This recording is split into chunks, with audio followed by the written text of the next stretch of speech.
HB 912 would require that all public Maryland colleges and universities adopt reasonable academic accommodations for students to practice their sincerely held faith beliefs, as well as ensure that religious holidays, a provision is included in the bill to allow for space on campus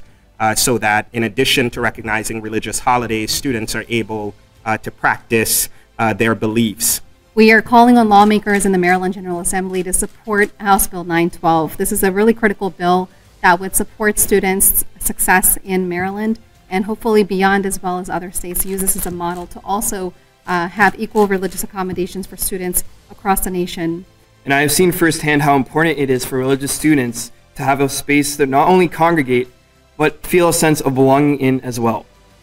Without these spaces in place, it can be destructive and troubling for the lives of students who are already juggling so many responsibilities as college students. The reason why is because I know that as a Muslim student, many of my friends and I would truly feel defeated when professors would decline our requests for days off during Eid or some kind of understanding during a Ramadan or month of fasts. And especially with the work-life balance between our academics as well as our prayers, we'd always try to either leave class early or come to class a little later, and unfortunately our professors would not understand. However, if we had an institutional policy or protection put in place, we would be in a better place today. So I grew up in the Maryland educational system in public schools throughout my life, including when I graduated from the University of Maryland College Park this past May. And so I know that for me, growing up as a Muslim, I always did feel a little bit left out when it came to making sure that my religious accommodations were being met. I remember missing days of school and then coming back and